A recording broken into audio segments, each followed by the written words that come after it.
तो कहा कि स्वभाव गुण और आगंतुक गुण ये दो भेद प्रसिद्ध हैं। फिर शरीर शक्ति का जो नियोजन है वो उत्पादन, उपयोग, वितरण में प्रसिद्ध है।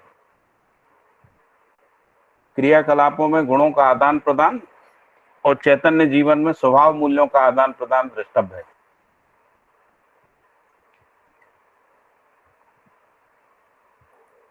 फिर चैतन्य की स्वभाव गति शक्तियों का इंद्रिय व्यू के द्वारा प्रकटीकरण और उसकी गुणगत प्रक्रिया का संकेत ग्रहण पूर्वक समर्थन व असमर्थन भी इसी से संपन्न है। फिर है मानव में आगंतुक और अर्जित गुण। मानव में आगंतुक एवं अर्जित स्वभाव ही प्रत्यक्ष है। अर्जित स्वभाव का मतलब धीरता, वीरता, उदारता से।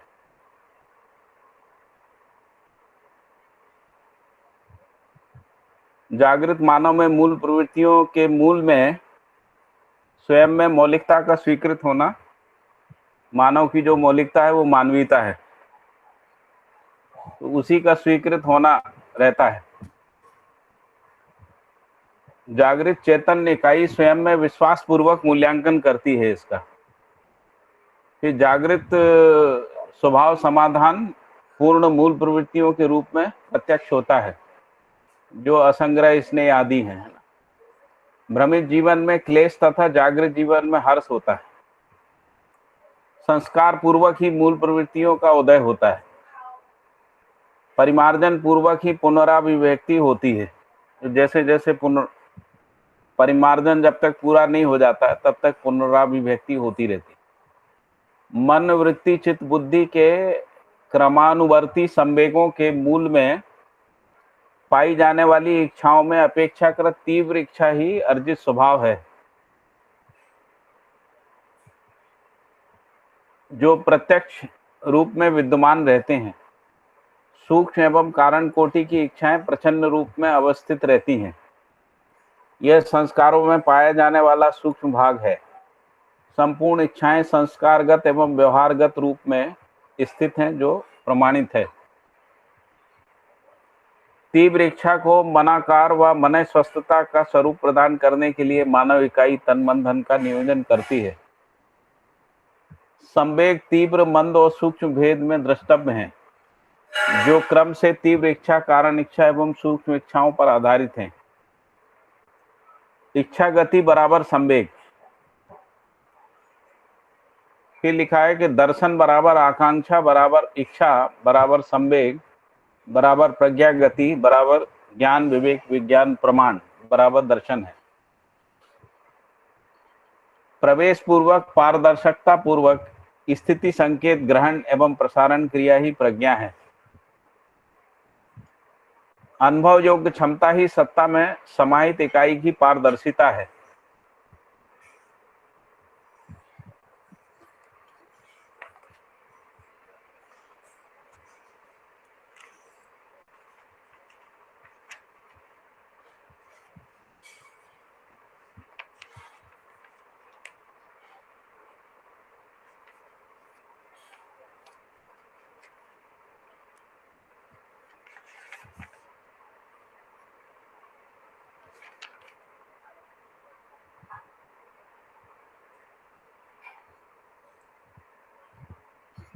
पारदर्शकता है, यही सर्वोच्च जागृति है।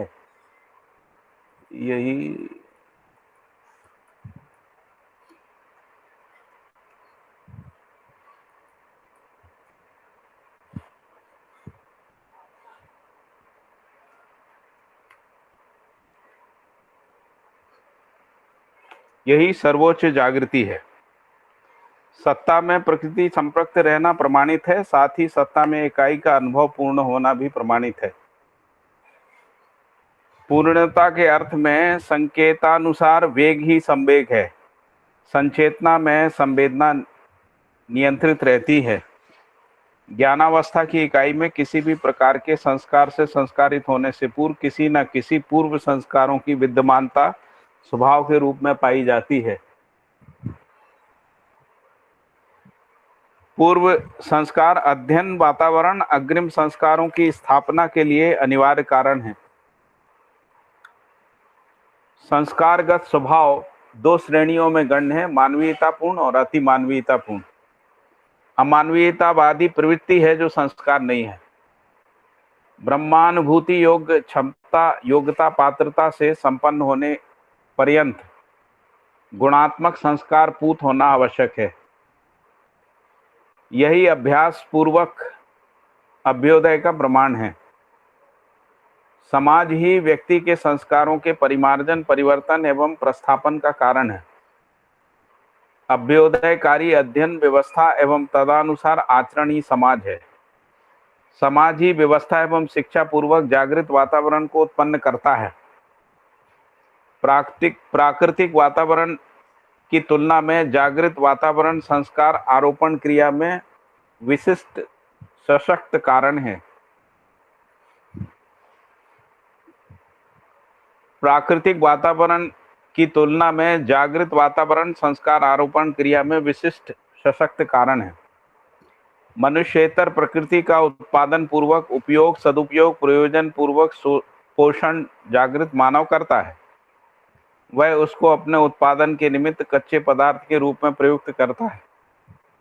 भ्रमित चैतन्य पक्ष के द्वारा जड़ पक्ष में बलात् ग्रहण और इतर चैतन्य इकाइयों पर विचार पूर्वक आक्रमण,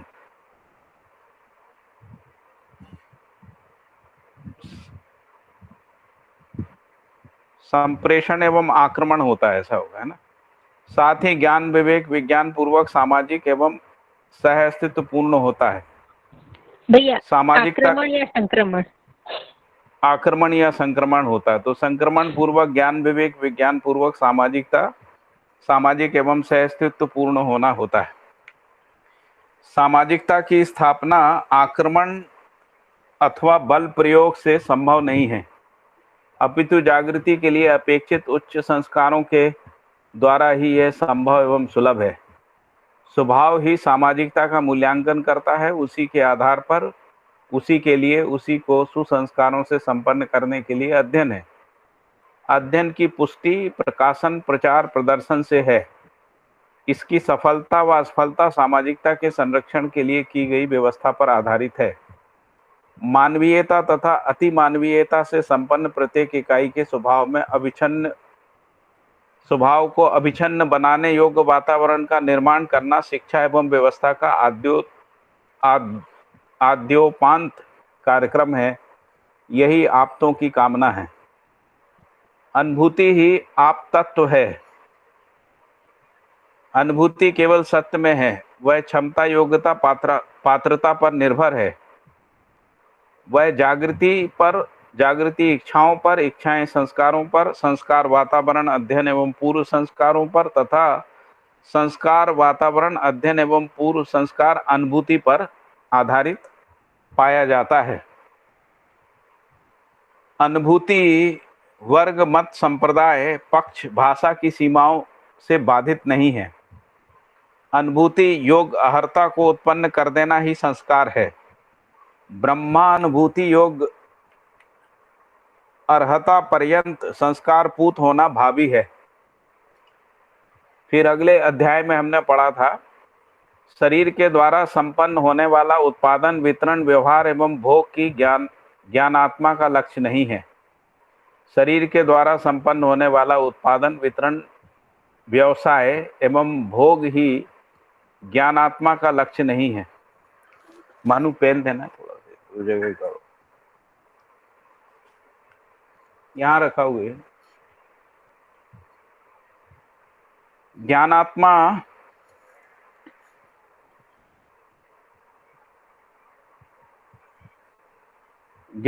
आनंद की निरंतरता चाहता है। वह जागृति पूर्वक सफल होना पाया जाता है। ज्ञानात्मा बौद्धिक समाधान के बिना संतुष्ट नहीं है। ज्ञानात्मा को न्यायपूर्ण व्यवहार के बिना शांति नहीं है। नियमपूर्ण उत्पादन के बिना उत्पादन का विपुलीकरण नहीं है। उत्पादन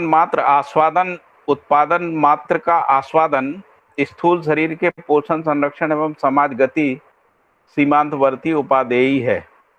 यांत्रिक तांत्रिक प्रयोग भी उत्पादनापेक्षा में निहित हैं।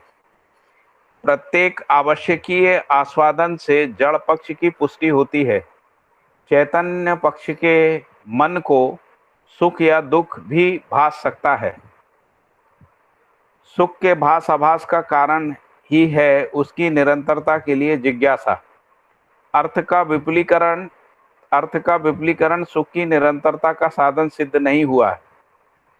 साथ ही सार्थक अर्थ अपेक्षणीय है, क्योंकि जड़ चैतन्य के पोषण, संरक्षण एवं समाज गति के निमित्त उत्पादन आवश्यक है।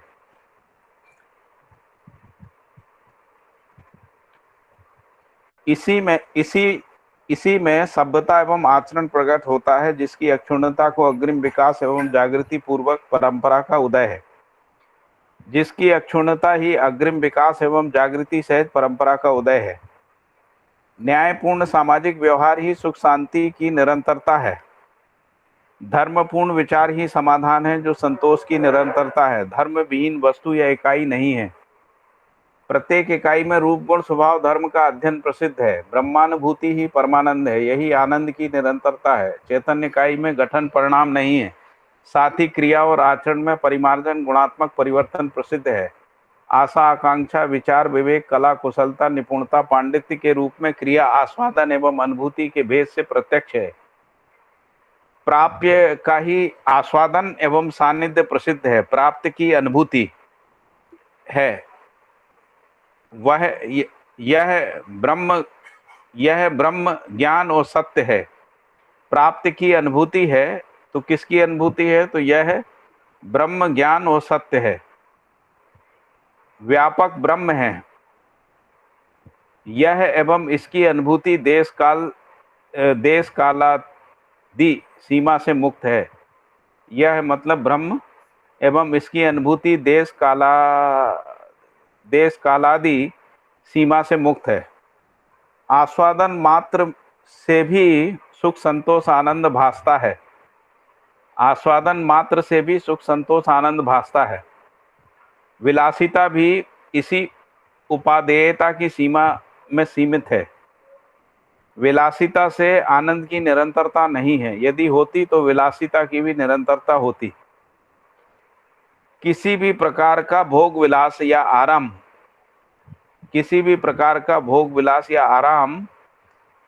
एक अवधि के अनंतर अप्रिय असहनीय तथा अनावश्यक होता है, यह प्रसिद्ध है। आहार विहार की क्षणभंगुरता प्रसिद्ध है। मानवीयतापूर्ण जीवन में आहार विहार शैया आदि में संयम तथा आवश्यकता से अधिक उत्पादन के सिद्धांत की स्थापना एवं पालन होता है। ऐष्णात्रय में वित्तेषणा से पुत्रेषणा तथा पुत्रेषणा से लोकेषणा श्रेष्ठ होने के कारण मानवीयता से अधिक स्थिति यानी अति मानवीयता को पाने के लिए जिज्ञासा प्रसिद्ध है। मनुष्य लोकेषणा में से के लिए उत्पादन के अधिकांश भाग को नियोजित करता है। फल ही है या फलता है। वित्त एवं पुत्र की ऐषणाओं तक सीमित जनमानस उन्हीं के मार्गदर्शन में सुरक्षित रहना व उनसे प्रेरणा प्राप्त करना चाहते हैं। लोकेषणा युक्त मनुष्य में धर्म सत्य पूर्ण दृष्टि वीरता उदारता एवं दयापूर्ण स्वभाव यही देव मानव है। ये निर्विवाद रूप से अन्य अजागृत इकाइयों के मार्गदर्शक हैं। जिन मनुष्यों के उत्पादन का अधिकांश भाग वितरण में और न्यून अंश उपयोग सदुपयोग के निमित्त प्रयुक्त होता है, वही श्रेष्ठ मानव हैं। वही ब्रह्मानुभूति क्षमता को पाने का अधिकारी है। तो हम लोगों ने ये 2 अध्याय पढ़े थे, एक बार हमने उसको फिर से पढ़ लिया ताकि स्मृति में आ जाए, और अब हम अगले अध्याय पे जा सकते। इसमें कुछ रह गया हो कुछ चर्चा के लिए तो चर्चा भी कर सकते हैं थोड़ी देर, और नहीं तो अगले अध्याय पे जा सकते।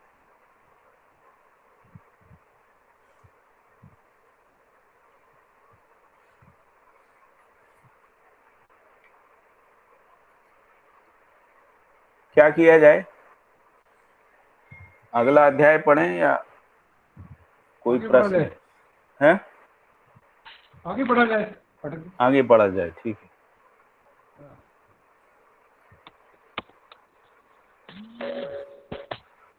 मेरी आवाज तो साफ आ रही है ना सभी को? एकदम हाँ भैया, बिल्कुल साफ आ रही है। ठीक। तो अनुभव दर्शन का अध्याय 6, ज्ञानात्मा, जीवात्मा, जड़ प्रकृति तथा परमात्मा, सहज समझदारी एवं उसके अनुभव की चर्चा प्रसिद्ध है।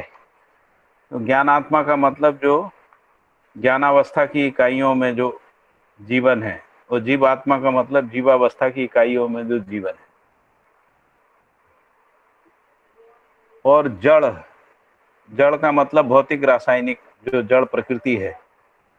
तो चैतन्य प्रकृति तो हो गया ज्ञानात्मा जीवात्मा, और जड़ प्रकृति तथा परमात्मा सहज समझदारी एवं उसके अनुभव की चर्चा प्रसिद्ध है। तो मूल रूप से जिसको अपन जीवन ज्ञान, अस्तित्व ज्ञान कह रहे हैं, वही चर्चा प्रसिद्ध है, ऐसा कह रहे हैं।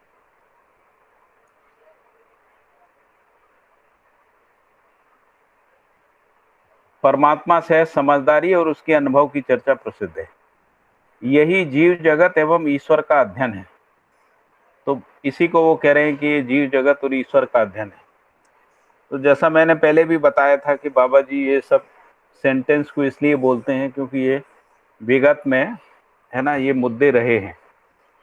तो विगत में भी लोग जो साधना करते रहे या जो अध्ययन करते रहे हैं, तो उसमें मूल रूप से यही मुद्दे रहे हैं, जीव जगत और ईश्वर, अनात्मा जीवात्मा, जड़ प्रकृति तथा परमात्मा। फिर लिख रहे हैं कि दृष्टापद प्रतिष्ठा में अध्ययन करने वाला मानव ही है। और ये सारा अध्ययन जो है दृष्टापद प्रतिष्ठा में ही होता है, और वो कह रहे हैं कि इसका अध्ययन करने वाला मानव है। फिर आगे लिखा है कि पदार्थ व्यू क्रिया समूह ही प्रकृति है। तो जो भी पदार्थ व्यू के रूप में है, जिसको हम लोग ग्रह गोल नक्षत्र तारामंडल आदि सब कुछ बोल रहे हैं, परमाणु से लेके ग्रह गोल नक्षत्र तारामंडल सबको मिला के जो है पदार्थ व्यू, वही क्रिया समूह है ना, उसी को प्रकृति कह रहे हैं। व्यापक ज्ञान पूर्ण है, और जो व्यापक वस्तु है वो ज्ञान है, पूर्ण है, ऐसा है। तो यदि कहें कि जो दूसरी वस्तु है, क्रिया पदार्थ के अलावा जो दूसरी वस्तु है वो व्यापक है, ज्ञान है, पूर्ण है। असंख्य स्थान में पदार्थ व्यू की स्थिति श्रम गति परिणाम पूर्वक ह्रास विकास के भेद से प्रत्यक्ष है। तो असंख्य स्थान इसलिए बोला कि आदमी की कल्पना में नहीं आता है कि कहां कहां तक ये गैलेक्सीज फैली हुई है, या ये जो पदार्थ राशि है कहां कहां तक फैली हुई है। लेकिन यहां पर ये कह रहे हैं कि कहीं भी हो, उसकी जो स्थिति है वो श्रम गति परिणाम पूर्वक है, और श्रम गति परिणाम पूर्वक ही उसमें ह्रास और विकास के भेद से प्रत्यक्ष है।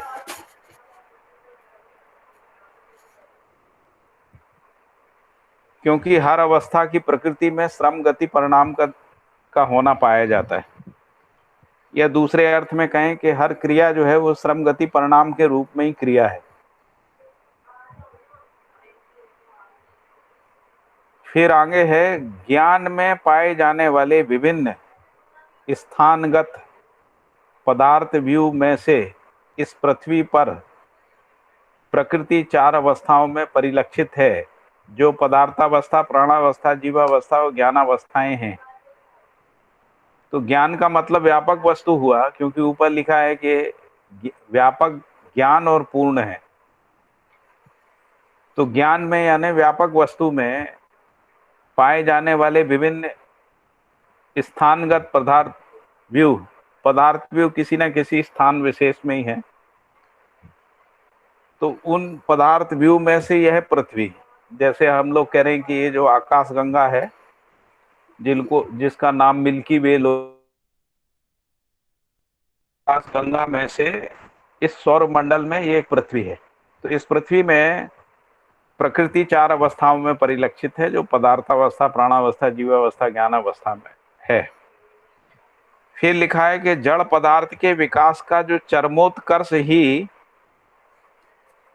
प्राणावस्था, प्राणावस्था का अंतिम विकास ही चैतन्य ज्ञानावस्था, चैतन्य जीवावस्था, और चैतन्य जीवावस्था का उच्चतम विकास ही चैतन्य भ्रांत ज्ञानावस्था, चैतन्य भ्रांत ज्ञानावस्था का विकास ही भ्रांता भ्रांत ज्ञानावस्था, भ्रांता भ्रांत ज्ञानावस्था का सर्वोच्च विकास ही निर्भ्रांत देव एवं ज्ञानावस्था दिव्य अवस्था है, दिव्यावस्था है। तो ये पूरे विकास क्रम विकास और जागृति क्रम जागृति को इस पैराग्राफ में बताया है कि जड़ पदार्थ के विकास का चरमोत्कर्षी प्राणावस्था, प्राणावस्था का अंतिम विकास जो है चैतन्य जीवावस्था, चैतन्य जीवावस्था का उच्चतम विकास ही चैतन्य भ्रांत ज्ञानावस्था, चैतन्य भ्रांत ज्ञानावस्था का विकास ही भ्रांता भ्रांत यानी मानव, भ्रांता भ्रांत मानव ज्ञानावस्था का सर्वोच्च विकास ही देव मानव और दिव्य मानव। इस तरीके से सारी अवस्थाओं को क्रम से बताया है। फिर लिखा है कि चैतन्य ज्ञानावस्था का अंतिम विकास ब्रह्मानुभूति है। तो चैतन्य ज्ञानावस्था का जो अंतिम लक्ष्य है वो या अंतिम विकास जो है वो ब्रह्मानुभूति है। ब्रह्मानुभूति के बाद फिर और कुछ भी शेष नहीं है। ज्ञान में ज्ञानात्मा का अनुभव पूर्ण है। तो ज्ञानात्मा के रूप में जो जीवन है उसमें आत्मा ज्ञान में अनुभव पूर्ण है, इसमें संदिग्धता नहीं है। पूर्ण में अनुमान का विलय होता है। पटक जी आपकी आवाज नहीं आ रही हम लोगों को।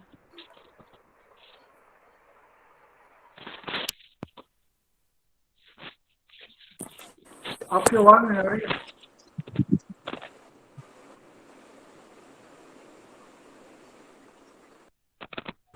अभी आ रही है? हेलो, अभी आ रही है? नहीं आ रही?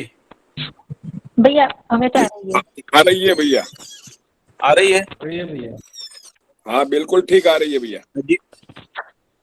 अजीत जी को नहीं आ रही तो हाँ, अजीत जी को अजीत जी जो है ना हाँ उनको मैसेज में लिख दीजिए कि वो एक बार लॉग आउट करके फिर से एंटर कर नहीं, लें। वो बोल रहे हैं, हमको तो सुनाई दे रहा है। अजीत सिंह जी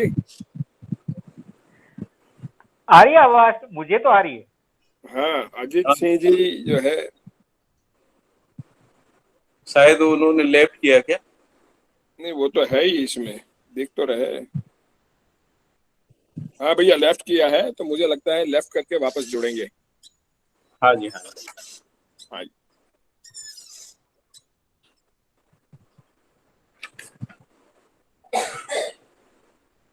तो हम लोग पढ़ रहे थे कि चैतन्य ज्ञानावस्था का अंतिम विकास जो है ब्रह्मानुभूति है। ज्ञान में ज्ञानात्मा का अनुभव पूर्ण है। ज्ञान का मतलब व्यापक वस्तु, और उसमें ज्ञानात्मा का जो अनुभव है वह पूर्ण है, इसमें संदिग्धता नहीं है। फिर कह रहे हैं कि पूर्ण में अनुमान का विलय हो जाता है। जब तक हम पूर्णता को प्राप्त नहीं करते हैं तब तक अनुमान रहता है, और जब तक अनुमान रहता है तो पुनः पुनरानुभव के लिए प्रयास होता रहता है। अनुमान के बिना पुनरानुभव के लिए प्रयासोदय नहीं है। तो अनुमान पूर्वक ही अनुभव के लिए बार बार प्रयास जो है वो होता है, और इसीलिए दर्शन के लिए प्रकृति से अधिक विशालता नहीं है। तो कह रहे हैं कि दर्शन के लिए प्रकृति से अधिक विशालता नहीं, मतलब जो भी कुछ हमको दर्शन करना है, समझना है, अनुभव करना है, वो प्रकृति से ज्यादा नहीं।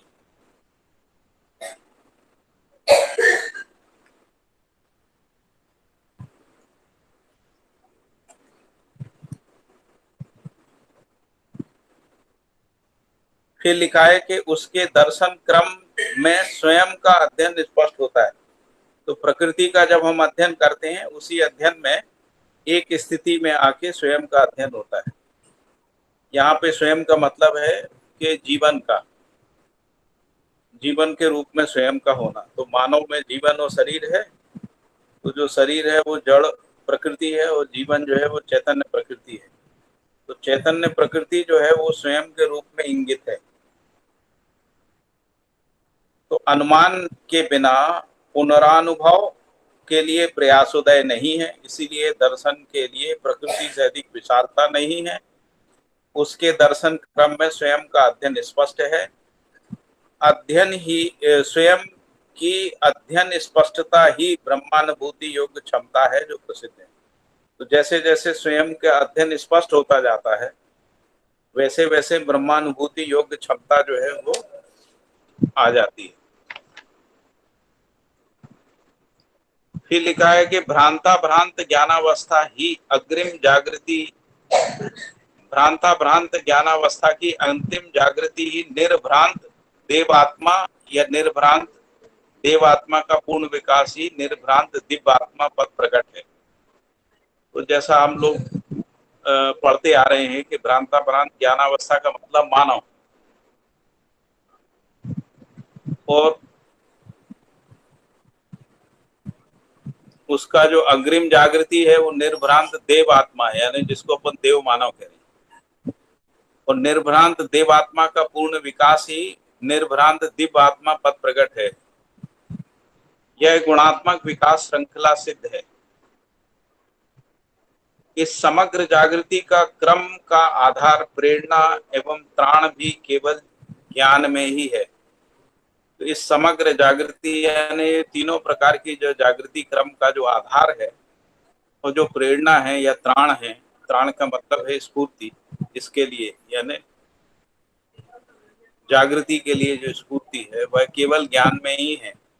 क्योंकि संपूर्ण क्रियाएं जो हैं ज्ञान से ओतप्रोत है, यानी सत्ता में संप्रक्त है।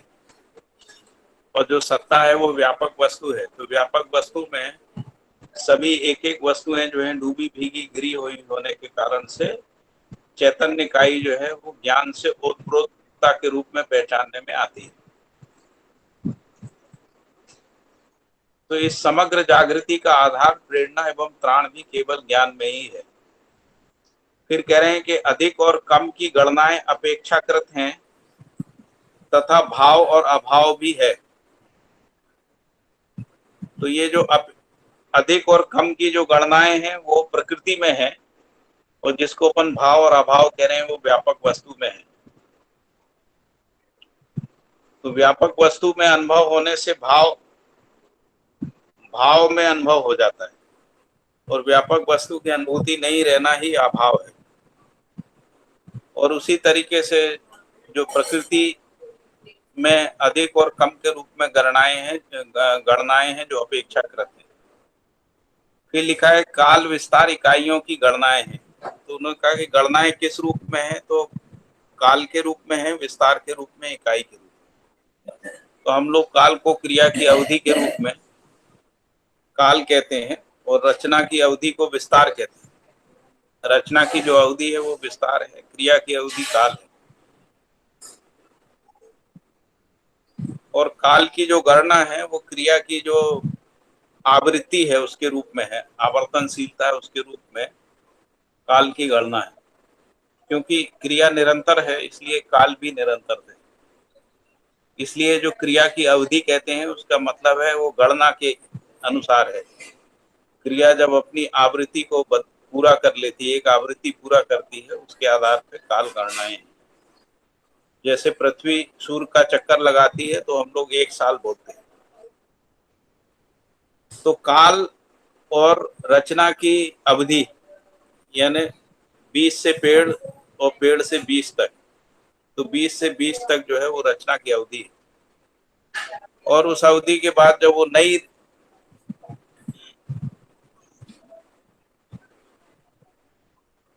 नई क्रिया के रूप में व्यक्त होती है वो भी विस्तार है। जैसे मान लीजिए कि जो प्राणावस्था है जब जीवावस्था के रूप में आती है, पदार्थावस्था प्राणावस्था के रूप में आती है, तब भी वो अवधि है। तो पदार्थावस्था की अवधि है और पदार्थावस्था के बाद प्राणावस्था की अवधि है।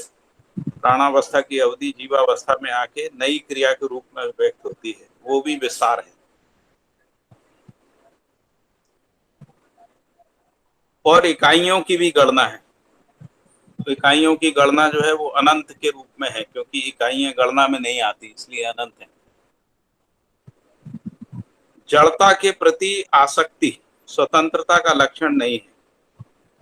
तो कह रहे हैं कि जो ज्ञानात्मा है, यदि उसमें जड़ता के प्रति आसक्ति है तो वो स्वतंत्रता का लक्षण नहीं है, बल्कि बंधन का है। उससे मुक्ति के लिए उपदेश है। तो हमारी परंपरा में इससे मुक्ति के लिए उपदेश की बात की गई है। यह जागृति के लिए प्रेरणा है। प्रत्येक मनुष्य स्वतंत्र होना व रहना चाहता है। अनुभव समुच्चय ही स्वतंत्रता है। अनुभव समुच्चय के बारे में हम लोगों ने पिछले अध्याय में पढ़ा था, पिछले शायद तीसरे या दूसरे अध्याय में, कि आत्मा, बुद्धि, चित्त, वृत्ति और मन में क्रमशः जो अनुभव समुच्चय है उसमें जीना ही स्वतंत्रता है। दर्शन समुच्चय पूर्वक कार्यक्रम समुच्चय का अनुसरण करना ही साधना है। तो यहाँ पे दर्शन समुच्चय का मतलब है जीवन दर्शन ज्ञान, सह अस्तित्व दर्शन ज्ञान और मानवीयतापूर्ण आचरण दर्शन ज्ञान। तो दर्शन समुच्चय पूर्वक ही कार्यक्रम समुच्चय है, जो सामाजिक, आर्थिक, राजनीतिक कार्यक्रम है, उसका अनुसरण करना ही साधना है, फलतः अनुभव है। तो कार्यक्रम समुच्चय का अनुसरण करना ही साधना है और फलतः अनुभव है।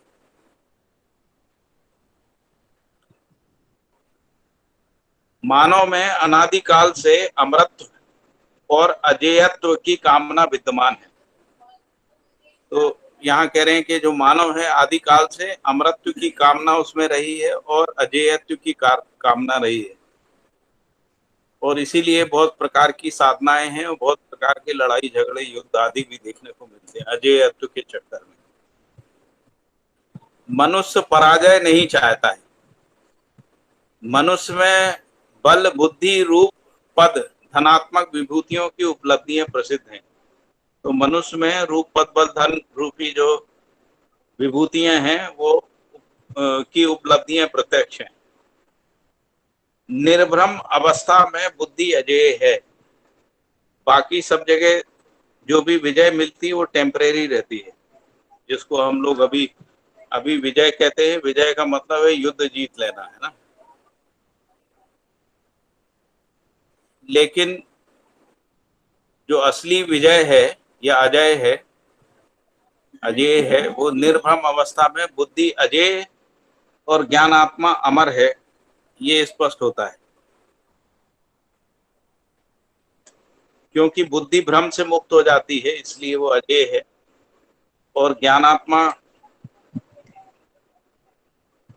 में जब अनुभव संपन्नता होती है तो जीवन के अमरत्व का पता लगता है। तो इस तरीके से निर्भ्रम अवस्था में ये दोनों चीजें प्राप्त होती हैं। निर्भ्रम अवस्था में बुद्धि अजेय तथा ज्ञानात्मा का मतलब है जो जीवन है, मानव में जो जीवन है वो अमर है, जिसका अनुभव प्रसिद्ध है। निर्भ्रम अवस्था में जीवन स्वयं अमर व अजय है, यही संप्रभुता है। स्वतंत्रता ही अजेयत्व और अनुभव ही अमरत्व है। क्योंकि अनुभव के बाद अनुभव की निरंतरता है, इसलिए अनुभव ही अमरत्व है, और स्वतंत्रता मतलब बंधन से मुक्त हो जाना ही अजेयत्व है। यही क्रम से सतर्कता एवं सजगता है। सतर्कता का मतलब मानवीयता और सजगता का मतलब देव मानवीयता है। देव मानवीयता, दिव्य मानवीयता, जिसके लिए ज्ञानात्मा प्यासी है। तो उसी कह रहे हैं कि इसी के लिए जीवन में प्यास बनी रहती है। स्त्री एवं पुरुष शरीर के आकार, मात्र, जड़ संरचना अलग अलग, वैचारिक दातत्व का विभव समान है। स्त्री एवं पुरुष शरीर के आकार, मात्र, जड़ संरचना अलग अलग, तथा वैचारिक दातत्वता का विभव समान है। तो कह रहे हैं कि जो स्त्री और पुरुष के शरीर के आकार संरचनात्मक रूप में अलग अलग होते हुए भी वैचारिक दातव्यता का विभव समान है, यानी जिसको अपन समाधान कह रहे हैं वो समान है।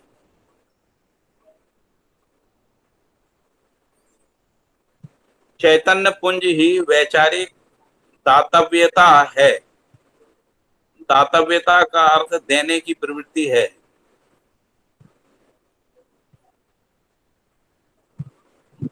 सूक्ष्म शरीर जिस आकार प्रकार वाले शरीर को माध्यम बनाकर आस्वादन क्रिया में रत रहता है, सदैव उससे अधिक आस्वादन सुख ले सकने की कल्पना करता है। तो स्त्री एवं पुरुष शरीर के आकार मात्र जड़ संरचना अलग तथा वैचारिक दातत्वता का विभव समान है। और दातव्यता का अर्थ दिया है देने की प्रवृत्ति। चैतन्य पुंज ही वैचारिक दातव्यता है। सूक्ष्म शरीर जिस आकार प्रकार वाले शरीर को माध्यम बनाकर आस्वादन क्रिया में रत रहता है, सदैव उससे अधिक आस्वादन या सुख ले सकने की कल्पना में रहता है।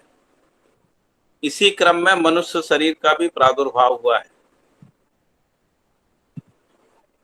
क्योंकि उससे अधिक सुख पाना चाहता है। इसी के कारण जो जीवन का दबाव शरीर पे आता है, उसी से मनुष्य शरीर का प्रादुर्भाव हुआ है। इससे अधिक की संभावना नहीं है। भोग से अधिक भोग पदार्थों को एकत्रित करने में सुख की निरंतरता सिद्ध नहीं होती है। तो जितना भी भोग पदार्थ है, हमको जितना आवश्यक है उससे अधिक एकत्रित कर लेने से मानव सुखी नहीं होता है। भोग से अधिक भोग पदार्थों को एकत्रित करने में भोग की निरंतरता या सुख की निरंतरता सिद्ध नहीं होती है। इसके साथ यह भी ज्ञात हो गया है कि ब्रह्मानुभूति ही परमानंद की निरंतरता है। तो ये बाबा जी को ये ज्ञान हो गया या ज्ञात हो गया कि ब्रह्मानुभूति ही परमानंद की निरंतरता है और भोग से अधिक पदार्थों को एकत्रित करने में सुख की निरंतरता सिद्ध नहीं होती। फिर अगला है प्राण युक्त कोशिकाएं जो मानव शरीर की रचना में व्यस्त हैं या क्रियाशील हैं, सूक्ष्म शरीर के निर्देशानुसार आकार प्रदान करने के लिए प्रयासरत हैं। तो जो मानव शरीर की जो रचना होती है ना गर्भ में, तो उसमें जो प्राण युक्त कोशिकाएं हैं वो मानव शरीर की रचना में व्यस्त रहती हैं और क्रियाशील रहती हैं, और वो जो जीवन होता है उसके निर्देश के अनुसार आकार प्रकार कर शरीर का जो आकार प्रदान करने के लिए प्रयासरत रहती है। सूक्ष्म शरीर का मतलब है मन वृत्ति चित्त तीनों को मिला के सूक्ष्म शरीर के। तो यहाँ पर एक सिद्धांत प्रतिपादित कर रहे हैं कि जो प्राण कोशाएं हैं वो प्राण कोशाएं मन के वृत्ति के और चित्त के निर्देशानुसार जो है शरीर के आकार को बनाने का काम करती है। फिर पदार्थावस्था गतिपूर्वक सापेक्ष रूप में परिणामशील है, और पदार्थावस्था जो है वो गतिपूर्वक सापेक्ष रूप में परिणामशील है। गति एवं परिणामशील पदार्थ ही प्राणावस्था में प्राणावस्था में वातावरण के दबाव से गुणात्मक परिवर्तन को पाकर प्राण युक्त कोशिकाओं के रूप में प्रस्फुटित होता है। तो जैसे हम लोगों ने पढ़ा है कि परमाणु से अणु, अणु से रसायन, है ना, रसायन से अम्ल क्षार से प्रोटीन और हार्मोन्स, और प्रोटीन हार्मोन से क्रमश है प्राण कोशाएं। तो उसी को कह रहे हैं कि गति एवं परिणामशील पदार्थ ही प्राणावस्था में वातावरण के और इसमें साथ में वातावरण का दबाव से गुणात्मक परिवर्तन को पाकर प्राण युक्त कोशिकाओं के रूप में प्रस्फुटित होता है। ये जो प्राण युक्त कोशिकाएं वातावरण और स्वक्षमता व अवसर के योगफल के स्वरूप में रचनारत हैं। तो ये जो जितनी भी प्राण कोशाएं हैं, प्राण युक्त कोशाएं हैं, वो वातावरण और उनमें स्वयं की जो क्षमता है विकास की, और साथ में अवसर के योगफल स्वरूप ही रचनारत हैं। जैसे बीज को जब तक खाद पानी नहीं मिलता ना, तो इसलिए खाद पानी आदि का मिल जाना है अवसर के रूप में, के योगफल में रचनारत है, और यही वनस्पति सृष्टि के रूप में प्रत्यक्ष है। जीव आत्माओं की शरीर रचना भी प्राण कोशिका समूह से निर्मित होती है। तो जीव आत्माओं यानी जो जीव शरीर है उसमें जो जीवन है उसको जीवात्मा कह रहे हैं। तो जीवात्मा की शरीर रचना यानी उसकी जो शरीर रचना है वह भी प्राण कोशिका समूह से निर्मित है। इस रचना में मेधा से एक विशिष्ट भाग समाहित रहता है, और यही रचना विकसित होते होते मेधस तक विकसित होती जाती है। और ये जो मेधस है वो प्राणावस्था में नहीं होता है, प्राणावस्था में नहीं पाया जाता। ऐसे शरीर के द्वारा जीवात्मा आशापूर्वक भोगों में व्यस्त रहता है। कैसे शरीर के द्वारा? जिसमें मेधस हो गया, मेधस विकसित हो गया, जो प्रत्यक्ष है। वातावरणानुसार, वातावरण के अनुसार जीवात्माओं के शरीर और उनकी आशा में परिवर्तनशीलता प्रत्यक्ष है। शरीर में भी परिवर्तनशीलता है और जो जीवात्मा की आशा है उसमें भी परिवर्तनशीलता है। यही प्रक्रिया विषय परिणाम को प्रकट करती है। यही प्रक्रिया जो है विषय परिणाम यानी जो 4 विषय हैं और उनके परिणाम को प्रकट करती है। जीवात्मा एवं ज्ञानात्मा के शरीर संरचना में अधिकांश समानता रहते हुए भी ज्ञानात्मा के शरीर में जीवात्मा की अपेक्षा शब्द, स्पर्श, रूप, रस, गंध में विशिष्टताएं हैं ही। ऐसे शरीर के द्वारा प्रत्येक ज्ञानात्मा उत्पादन, व्यवहार, उपयोग, उपभोगात्मक क्रियाकलापों को स्वयं के आशा, विचार, इच्छा अनुसार संचालित करता है। तो यहाँ कह रहे हैं कि जीवात्मा एवं ज्ञानात्मा के शरीर संरचना में अधिकांश समानताएं रहते हुए भी, उनमें समानता रहते हैं फिर भी ज्ञानात्मा के शरीर में जीवात्मा की अपेक्षा में जो शब्द, स्पर्श, रूप, रस, गंध की विशिष्टताएं पाई जाती हैं, मूल रूप से शब्द की विशिष्टता प्रधान रहती है।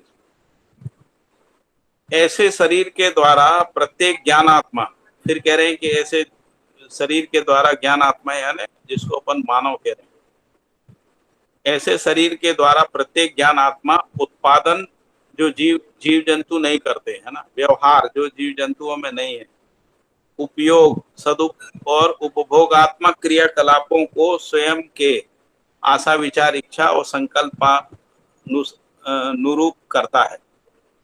यानी जो उत्पादन, व्यवहार, उपयोग आदि है वो जीवात्मा अपनी आशा, विचार, इच्छा और संकल्प के अनुरूप करता है। तदनुसार उसमें वैचारिक परिवर्तन, परिमार्जन होता है। फलतः अनुभव का अभिलाषी एवं प्रयासी भी होता है। इसी क्रम में जिज्ञासा एवं प्रयास पूर्वक गुणात्मक परिवर्तन से संपन्न होता है, फलतः अनुभव होता है। फिर एक सूत्र दिया है, अनुभव बराबर सत्य, सत्य बराबर व्यापक बराबर शून्य बराबर परमात्मा बराबर ज्ञान बराबर साम्य बराबर सत्ता बराबर ब्रह्म बराबर अनुभव, ऐसा एक सूत्र दिया है। तो अनुभव का मतलब क्या है? अनुभव यानी सत्य का अनुभव होना, है ना। सत्य क्या है? तो व्यापक है। व्यापक क्या है? तो शून्य है। शून्य क्या है? तो परमात्मा है। परमात्मा क्या है? तो ज्ञान रूप है। ज्ञान क्या है? तो सभी में साम्यता होता है, इसीलिए उसको सत्ता कह रहे हैं और उसी को ब्रह्म कह रहे हैं, वही अनुभव। तो इसलिए अनुभव जो है ब्रह्म में ही अनुभव है। तो ये जो बाकी जो शब्द है, सत्य, व्यापक, शून्य, परमात्मा, ज्ञान, साम्य, ऊर्जा या साम्यता और सत्ता और ब्रह्म, ये सभी एक ही वास्तविकता को इंगित कर रहे हैं, जिसको हम लोग व्यापक वस्तु कह रहे हैं। तो व्यापक वस्तु में अनुभव नाम की क्रिया है। अनुभव इकाई की अर्जित क्षमता, योग्यता, पात्रता है। यहाँ इकाई का मतलब जिसको अपन ज्ञान आत्मा कह रहे हैं, यही जागृति का चरमोत्कर्ष व लक्ष्य है, जिसके निमित्त ही आद्यांत प्रयास है। नित्यम यातु शुभोदयम। इसमें कुछ डिस्कस करना है अपन इस अध्याय में?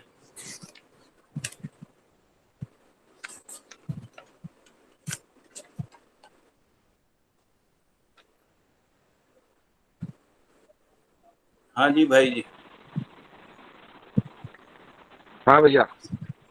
बताइए कुछ इसमें, कोई संदीप भाई।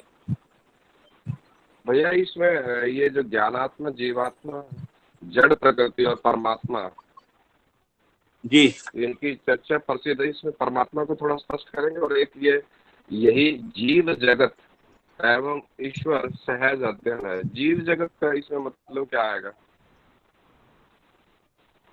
परंपरा में हम लोग जीव जगत और ईश्वर जिसको कह रहे हैं, उसी को यहाँ मध्यस्थ दर्शन में ज्ञानात्मा, जीवात्मा, जड़ प्रकृति और परमात्मा बोला गया। परमात्मा का मतलब व्यापक वस्तु से है, और व्यापक वस्तु जो है वो ज्ञान के रूप में भी है, पूर्ण है और व्यापक है। इस रूप में जो है व्यापक वस्तु, उसी को परमात्मा कहते हैं। उसी को जो है परंपरा में ईश्वर कहा गया है। ठीक है। या ईश्वर की अलग अलग अवधारणाएं होते हुए भी जो अध्ययन की वस्तु है वहां पर भी यही है, जीव जगत और ईश्वर, इतना ही है। जो हमारी वैदिक परंपरा है या जो भी उपनिषद और भगवत गीता में जो भी अध्ययन की वस्तु है वो जीव जगत और ईश्वर ही है। उसी को यहाँ कह रहे हैं कि ज्ञान आत्मा, जीवात्मा, जड़ प्रकृति तथा परमात्मा, ऐसा। फिर ये कह रहे हैं कि दृष्टा पद प्रतिष्ठा में अध्ययन करने वाला मानव ही, इन सबका अध्ययन जो है जीव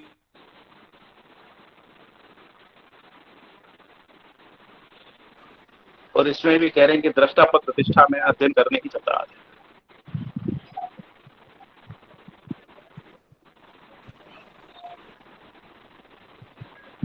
ठीक है। ठीक, और कुछ प्रश्न? भैया ये पेज नंबर 51 में जो गति एवं परिणामशील पदार्थ ही प्राण अवस्था में वातावरण के दबाव से गुणात्मक परिवर्तन को पाकर प्राण युक्त कोशिकाओं के रूप में प्रस्फुटित होता है। प्राण युक्त कोशिका वातावरण क्या क्षमता व अवसर के योगफल स्वरूप रचनारत है। यही वनस्पति सृष्टि के रूप में प्रत्यक्ष है। भैया इसको थोड़ा स्पष्ट करना है। यही वनस्पति सृष्टि, जो वनस्पति में चीजें देख रही उसकी बात कर रहे थे आप?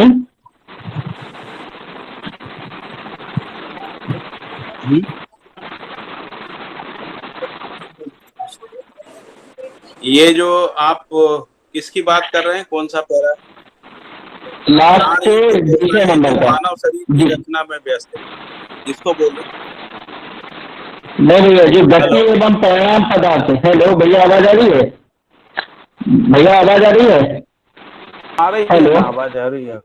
हाँ, इस 51 पे नीचे से दूसरा पैराग्राफ है, गति एवं परिणामशील पदार्थ ही। हाँ, गति एवं परिणामशील पदार्थ को मैंने बताया ना कि जो परमाणु है, परमाणु में क्रिया पूर्वक गति है। गति क्या चीज है? जो विकास की ओर गति है ना। अच्छा, और जो गति है उसी से परिणाम परिवर्तन है। जैसे परमाणुओं में जो गति है उसके कारण से अणु रचनाएं हैं, अणुओं में जो गति है उससे जो है परिणामशीलता के रूप में रसायन है।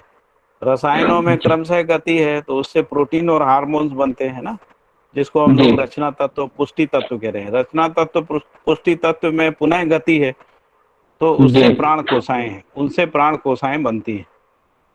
और इस सब में वातावरण का दबाव भी जो है महत्वपूर्ण है। वातावरण का दबाव का मतलब जो ताप दाब आदि है ना, आकर्षण विकर्षण, ताप दाब, ध्वनि तरंग, विद्युत आदि है, उस सब का भी प्रभाव है। तो वातावरण का दबाव और ये जो गति एवं परिणामशील पदार्थ, तो उसके कारण से प्राणावस्था जो है वो है प्राणावस्था में भी वातावरण का दबाव जो है वो महत्वपूर्ण है ना। जी तो प्राणावस्था में वातावरण के दबाव से गुणात्मक परिवर्तन को पाकर, तो जो प्राणावस्था में उसको पाकर जो ये प्राण युक्त कोशिकाएं प्रस्वित होती हैं, यानी बनने की क्रिया शुरू हो जाती, और फिर ये प्राण युक्त कोशिकाएं पुनः वातावरण स्वयं की क्षमता और अवसर के योगफल के स्वरूप में रचनारत रहती हैं, मतलब रचना की निरंतरता में बनी रहती हैं। यही वनस्पति सृष्टि संसार के रूप में प्रत्यक्ष है। फिर इसमें जब भी वो किसी एक रचना में बन जाती हैं, उसमें एक विधि स्थापित हो जाती है जिसको हम लोग बीजानुसंगीय विधि बोलते हैं। तो बीजानुसंगीय विधि की निरंतरता के रूप में वनस्पति सृष्टि जो है वो बनी रहती है। तो वनस्पति सृष्टि के बना रहने का मतलब क्या है, जो प्राण कोशिकाएं हैं वो निरंतर है ना क्रियाशील बनी रहती है। जी किस रूप में क्रियाशील बनी रहती हैं? तो रचना के रूप में, है ना। जी और उसमें जी भी उन्होंने कहा कि उसमें 3 बातें हैं, एक है वातावरण, दूसरा स्वक्षमता।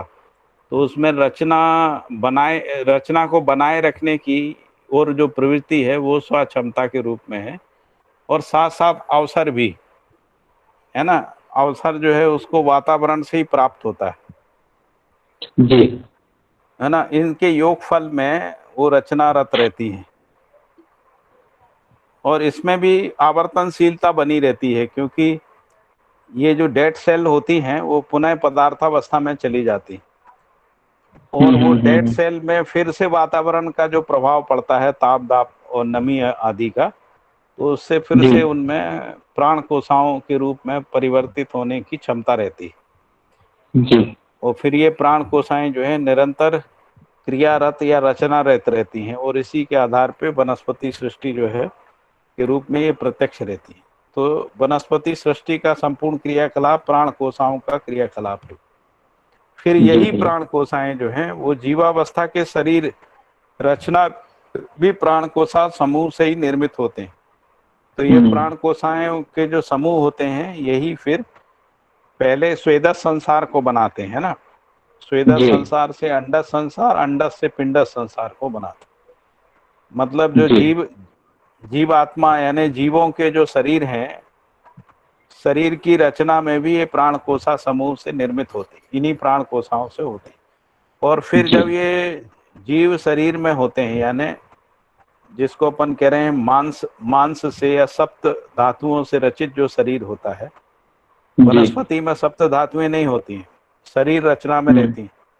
उसी में फिर मेधा से एक विशिष्ट भाग होता है, उन शरीरों में मेधा से एक विशिष्ट भाग होता है, और जिसमें मेधस विकसित हो जाता है उसी को जीवन चला पाता है। जी तो इसीलिए आगे 52 में लिखा है कि ऐसे शरीर जिसमें मेधस है, ऐसे शरीर द्वारा जीव आत्मा आशा पूर्वक भोगों में व्यस्त रहती है। भोग का मतलब आहार निद्रा भय मैथुन में व्यस्त रहती है, जो प्रत्यक्ष आहार निद्रा भय मैथुन पूर्वक ही उनको जो है ना भोग है, और उसी में कुछ आंशिक रूप में सुख है, जिसको अपन कह रहे हैं कि उनको सुख का भास रहता है उसमें। लेकिन फिर और अधिक सुख पाने की जो इच्छा होती है, उसके कारण से ये जो जीव आत्माएं हैं वो शरीर रचनाओं के ऊपर दबाव पैदा करती हैं, और उसी दबाववश जो है जो ज्ञान आत्मा के शरीर यानी मानव शरीर का विकास हुआ है। जी और मानव शरीर में क्या हुआ है विकास पूर्वक, तो जो मेधस है वो समृद्धिपूर्ण मेधस हो गया है। तो समृद्धिपूर्ण मेधस हो जाने के कारण से जो ज्ञान आत्मा है वो आशा से अधिक जो है वो प्रत्यक्ष होती है। तो आशा से अधिक क्या प्रत्यक्ष होती है, तो उसमें विचार, इच्छा और संकल्प जो है वो उसमें प्रकट होता है। जी और फिर जब ये आशा विचार इच्छा पूर्वक जो है वो जो भी कुछ क्रियाकलाप करती है, उसमें सुख की निरंतरता चाहती है और स्वतंत्रता चाहती है, जी है ना। तो सुख की जो निरंतरता है वो अनुभव में आती है, जिसको अपन कह रहे हैं कि भास आभास प्रतीति अनुभूति। तो अनुभूति में, ब्रह्मानुभूति में सुख की निरंतरता रहती है। जी जी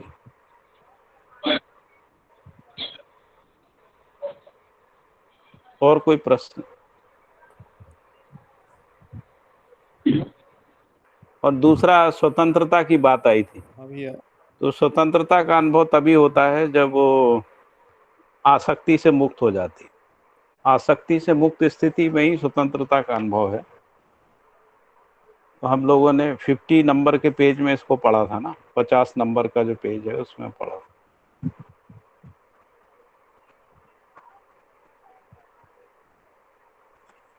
ये लिखा ना, जड़ता के प्रति आसक्ति स्वतंत्रता का लक्षण नहीं है। तो जड़ता के प्रति जो अनासक्ति है वही स्वतंत्रता का लक्षण है।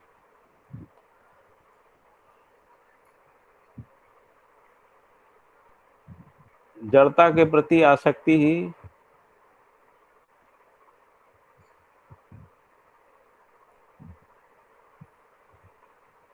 ही बंधन है। और कोई प्रश्न?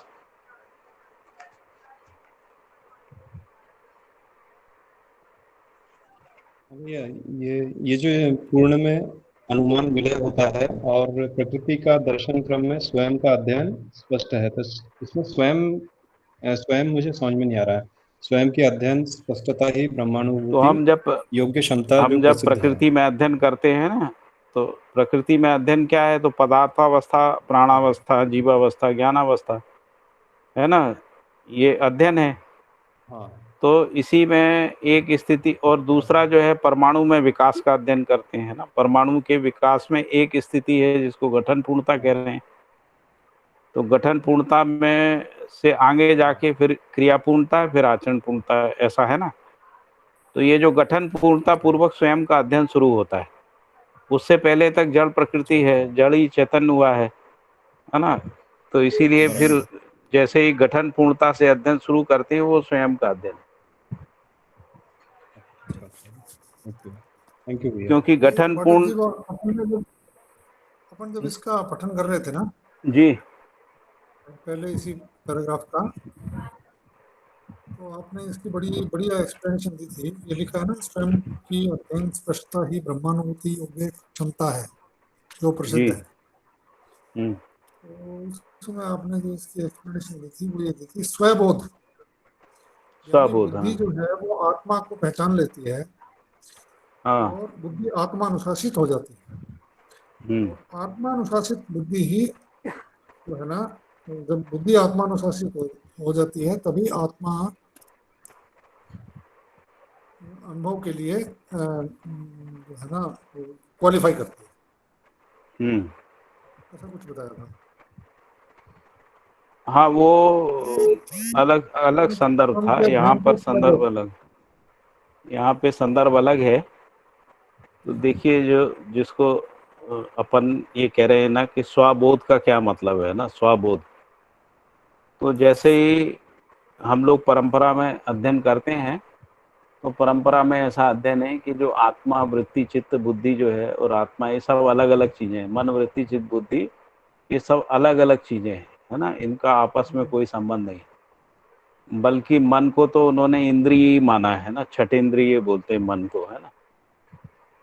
और इसके बाद जो है आत्मा को भी एक अलग तत्व माना है, जिसको कहा कि वो तो परमात्मा का अंश है, ऐसा माना हुआ है। लेकिन जब अनुभव हो जाता है, तो भ्रमित जीवन को यदि हम देखें, तो भ्रमित जीवन में क्या होता है कि हमको ये जो मन, वृत्ति, चित्त, बुद्धि है ना, इसमें कोई तारतम्यता ही नहीं दिखती है। ये सब अलग अलग दिखते हैं ना।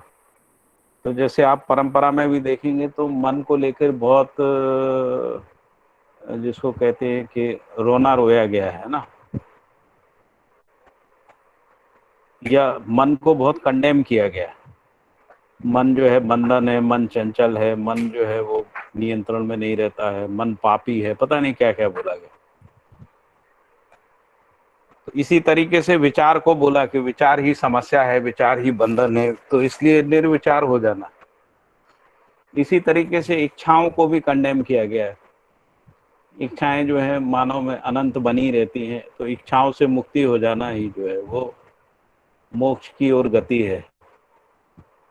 तो इसलिए इच्छाओं को भी बंधन का कारण बोला गया। तो इसी तरीके से अहंकार को भी बोला कि अहंकार ही जो है समस्या है, इसलिए अहंकार से मुक्त होना है। तो मुक्त किसको होना है, प्रश्न उठता है। तो इस पे स्पष्टता नहीं है, तो वो कहते हैं कि ब्रह्म ही बंधन है और ब्रह्म ही बंधन का कारण है और ब्रह्म ही जो है बंधन से मुक्त होता है। क्योंकि यहाँ पे बंधन में कौन है, तो ये सिद्ध ही नहीं हो पा रहा है परंपरा में कि मन बंधन में है, कि वृत्ति है, कि चित्त है, कि बुद्धि है, कौन है ब्रह्म में, है ना। अच्छा, ये जो मैं है उसका निरूपण ही नहीं हो रहा है, क्योंकि मैं का जो निरूपण है वो अहंकार के रूप में किया है परंपरा में, जिसको अहम कह रहे हैं, अहंकार कह रहे हैं, इस रूप में कह रहे हैं। तो बाबा जी ने जो लिखा है व्यवहार दर्शन में और जो भी बातें कही उन्होंने, तो उसमें उन्होंने ये कहा कि जैसे ही आत्मा को अनुभव होता है, तो आत्मा जो है, आत्मा के अनुभव को बुद्धि स्वीकार कर लेती है। तो बुद्धि स्वीकार करती है तो बुद्धि जो है उससे नियंत्रित हो जाती है, और जैसे ही बुद्धि स्वीकार करती है तो बुद्धि से चित्त को जो संकेत मिलते हैं उसको चित्त स्वीकार कर लेता है, और चित्त में संयमन आ जाता है, नियंत्रण आ जाता है। और उसी तरीके से जो चित्त के संकेत बुद्धि में जाते हैं तो बुद्धि उसको, वृत्ति जो है उसको स्वीकार कर लेती है, और वृत्ति यानी विचार जो है वो नियंत्रित हो जाता है। इस सबको मिला के कह रहे हैं कि ये संज्ञानशीलता है। और संज्ञानशीलता मतलब वृत्ति के संकेत जो है वो मन स्वीकार करता है, तो मन जो है वो नियंत्रित संयमित हो जाता है। और ये जो चारों पांचों के नियंत्रित संतुलित होने से जो है इंद्रिय नियंत्रित हो जाती, उसी को कह रहे हैं संज्ञानशीलता पूर्वक जो है वो संवेदनाएं नियंत्रित होती। तो ये जो जीवन के अंदर मन, वृत्ति, चित्त, बुद्धि का संयमित होना, नियंत्रित होना है ना, एक सूत्रित होना, इससे ये पता लगता है कि ये जो मन, वृत्ति, चित्त, बुद्धि है ये अविभाज्य वर्तमान है। क्योंकि जब तक ये अलग अलग होते हैं ना, जब तक इनमें नियंत्रण नहीं होता, संतुलन नहीं होता, तब तक इनमें मनमानी क्रिया चलती है। मतलब ऐसा नहीं होता है कि चित्त के कारण से विचार चलता, वृत्ति से विचार, वृत्ति के प्रभाव में यानी इच्छा के प्रभाव में विचार हो और विचार के प्रभाव में आशा, वैसा नहीं। आशा कुछ रहती है, विचार कुछ और चलता है, इच्छाएं कुछ और चलती हैं। इच्छाओं तो ये सभी भ्रमित रहते हैं, इसीलिए ये पता नहीं लगता कि ये तीनों में कोई अविभाज्यता है, एक सूत्रता है ना, इनमें कोई ये एक ही इकाई के अंदर के क्रियाकलाप है, ऐसा पता नहीं लगता। लेकिन जैसे ही अनुभव होता है तो अनुभव में हमको ये पता लगता है कि ये सब एक दूसरे से जुड़े हुए हैं, अविभाज्य हैं। क्यों अविभाज्य हैं? क्योंकि जैसे ही आत्मा में अनुभव होता है, बुद्धि उस अनुभव को स्वीकार करके उसके नियंत्रण में आ जाती। इसी तरीके से बुद्धि जैसे ही आत्मा के नियंत्रण में आती है तो बुद्धि के नियंत्रण में चित्त हो जाता है, चित्त के नियंत्रण में। तो इससे पता लगता है कि आत्मा से लेके मन तक जो है वो अविभाज्य वर्तमानता है। इसी अविभाज्य वर्तमानता का जो बोध है वो बुद्धि को ही होता है, इसी को स्वबोध कह रहे हैं। ऐसा मैंने पहले कभी बात की होगी।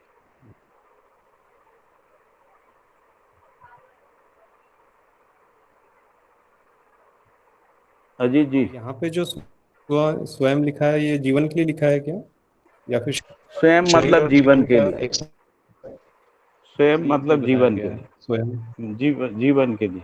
जीवन के लिए। Okay okay sir, thank you sir, समझ में आ गया। ठीक है, ठीक है जी। तो हम लोग फिर अगला अध्याय पढ़ लेते हैं थोड़ा सा, हाँ हाँ अभी थोड़ा समय है। फिर अध्याय 7 है। अध्याय 7 में है जड़ क्रिया का अंतिम परिणाम चैतन्य, और चैतन्य की अंतिम जागृति ज्ञानानुभूति ही है। जड़ क्रिया का अंतिम परिणाम चैतन्य है, जिसको अपन गठन पूर्णता कह रहे हैं। और गठन पूर्ण चैतन्य इकाई का जो अंतिम जागृति जो है वो ज्ञानानुभूति है, जिसको अपन ब्रह्मानुभूति भी कह रहे हैं, ज्ञानानुभूति भी कह रहे हैं। फिर लिखा है कि परिणाम ही जड़ प्रकृति में उत्पत्ति, स्थिति एवं लय के रूप में परिलक्षित होता है। तो परिणाम का मतलब क्या है कि जैसे हम लोग ये कहते हैं ना कि मट्टी से बर्तन बनाया और मट्टी के बर्तन को फोड़ दिया तो मट्टी में मिल गया। तो मट्टी से बर्तन बनना उत्पत्ति है, जब तक बर्तन बना हुआ है तो वो स्थिति है, और बर्तन फूट गया मट्टी का तो वापिस जो है वो प्रलय है, तो वापिस मट्टी का बन जाना। इसी तरीके से परिणाम ही जड़ प्रकृति में उत्पत्ति है। किसकी उत्पत्ति है? तो जिसको अपन कह रहे हैं कि विभिन्न प्रकार के रस रसायनों की, है ना, अणु और अणु रचित रचनाओं की, और साथ साथ प्राण कोशाओं की, है ना, प्राणावस्था की रचनाओं की। प्राणावस्था की रचनाओं में वनस्पति संसार, जीव संसार और मानव के शरीर तक, यहाँ तक जो है जड़ प्रकृति का क्रियाकलाप है। तो ये सब परिणाम पूर्वक ही है। तो परिणाम ही जड़ प्रकृति में उत्पत्ति है। इस उत्पत्ति के बाद उसकी स्थिति के रूप में विभव है और फिर प्रलय है। तो उत्पत्ति, विभव का मतलब स्थिति में बना रहना, और प्रलय का मतलब उसका विघटित हो जाना या विरचना हो जाना या मृत्यु हो जाना। इस तरीके से हम लोग प्रलय को देखते हैं। फिर चैतन्य प्रकृति में विचार गुणात्मक परिवर्तन एवं परिमार्जन द्रष्टव्य है। प्रकृति में उत्पत्ति, स्थिति और प्रलय है, और चैतन्य में विचारों का गुणात्मक परिवर्तन एवं परिमार्जन जो है वो द्रष्टव्य है। फिर लिखा है प्रत्येक उत्पत्ति के पूर्व उसकी स्थिति भिन्न थी। जैसे प्राणावस्था के रूप में जो उत्पत्ति हुई, उससे पहले जो स्थिति थी वो पदार्थावस्था थी। इसलिए सम्यक विवेचना उपरांत अनंत स्थितियों में रूप गुण स्वभाव धर्म के आधार पर वैविध्यता की स्थिति स्पष्ट होती है। तो जो प्रकृति में जो वैविध्यता है उसका मूल कारण यही है कि प्रत्येक उत्पत्ति से पूर्व उसकी स्थिति जो है भिन्न थी, और इसीलिए सम्यक विवेचना से पता लगता है कि अनंत स्थितियों में जितने भी प्रकार के जो भी परमाणु हैं, उनके योगफल में जितने भी प्रकार के अणु हैं, अणु रचित रसायन हैं, रसायनों से रचित हुई रचनाएं हैं, इन सब के रूप गुण स्वभाव धर्म के आधार पर वैविध्यता की स्थिति स्पष्ट है। लेकिन इसका जो विवेचना करने का जो अधिकार है वो ज्ञानावस्था में ही सिद्ध होता है। ये विवेचना करने का अधिकार जीवावस्था के पास नहीं है। विवेचना मात्र रूप गुण स्वभाव धर्म की ही है। इन चारों की ही विवेचना होती है, और विवेचना के रूप गुण स्वभाव धर्म की विवेचना के आधार पर ही हम लोग चार अवस्था की प्रकृतियों को पहचानते हैं। फिर कह रहे हैं कि उत्पत्ति, स्थिति और प्रलय की गणना केवल भौतिक रासायनिक परिणाम व परिवर्तन की सीमांतवर्ती है, जो मरणशील है, अर्थात अग्रिम परिणाम भावी है। तो उत्पत्ति, स्थिति और प्रलय, जिसको पूर्व में ये कहा गया कि वो जड़ प्रकृति में है, उसकी जो गणना है वो भौतिक रासायनिक परिणाम की सीमा तक ही है, और उनमें जो परिवर्तन है वो भी भौतिक रासायनिक सीमांतवर्ती है, और वो उसकी निरंतरता नहीं है, इसीलिए वो मरणशील है। और मरणशील है का मतलब क्या है? तो उसमें कोई अग्रिम परिणाम है, इस रूप में भी मरणशीलता है। जैसे जड़ परमाणु विकास पूर्वक चैतन्य परमाणु में बदल जाता है, ये भी जड़ परमाणु की मरणशीलता ही है। उसी तरीके से बाकी सभी रचनाओं में अपन इसको देख सकते हैं। फिर है चैतन्य ज्ञानावस्था का अनुभव सीमांतवर्ती क्षमता पूर्ण होने की संभावना है। जो चैतन्य ज्ञानात्मा है, चैतन्य ज्ञानात्मा मतलब जो मानव में जीवन है, तो मानव में जो जीवन के रूप में इकाई है का अनुभव सीमांतवर्ती क्षमता पूर्ण होने की संभावना है। साथ ही उसके योग परिमार्जनशीलता भी प्रसिद्ध है। तो एक ये कह रहे हैं कि उसकी संभावना है सभी जीवन में, दूसरा कह रहे हैं कि उस संभावना तक पहुंचने के लिए परिमार्जनशीलता भी प्रसिद्ध है। तो चैतन्य सदा ही जागृति के क्रम में है। चैतन्य जो है वो निरंतर जागृति के क्रम में क्रियाकलाप करता रहता है, यानी उसमें जो आशा विचार इच्छाएं हैं वो सब जागृति के अर्थ में होती हैं। और जड़ निद्रा जो है वो जड़ का स्वाभाविक गुण है। तो जो निद्रा हम लोग देखते हैं वो जड़ का स्वाभाविक गुण है। जैसे शरीर जो है जड़ प्रकृति है, इसीलिए शरीर सोता है, तो निद्रा जो है वो जड़ का स्वाभाविक गुण है। और जो चैतन्य जीवन है, यानी शरीर में जो चैतन्य जीवन है वो निद्रा से प्रभावित होता है, लेकिन निद्रा रत नहीं होता कभी भी, है ना। तो इसीलिए फिर लिखा है कि जागृति की तुलना में स्वप्न एवं सुषुप्ति का अध्ययन है। तो जो जागृति है, यानी जो जीवन में जागृति है, उसकी तुलना में स्वप्न सुषुप्ति का अध्ययन है। सत्ता में अनुभूति एवं दर्शन योग क्षमता ही जागृति है। तो ये जागृति जिसको अपन कहें कि सुसुप्ति क्या है, तो सुसुप्ति का मतलब अजागृति है, जिसको हम लोग अमानव कह रहे हैं ना, अमानव कह रहे हैं, या जिसको अमानवीयता कह रहे हैं, या जड़ता कह रहे हैं। तो मानव में जो जड़ता है वो सुसुप्ति है ना, जिसको अपन जड़ता कह रहे हैं। यानी जड़ता से प्रभावित, जड़ से प्रभावित जो जीवन का क्रियाकलाप है वो सुसुप्ति के रूप में है। और जागृति और सुसुप्ति के बीच की जो स्थिति है वो स्वप्न है, जिसमें भासाभास रहता है, जीवन का और ब्रह्म का भासाभास रहता है, वो स्वप्न की स्थिति है। सुसुप्ति में जीवन और ब्रह्म का भासाभास भी नहीं रहता है ना, वो सुसुप्ति की स्थिति।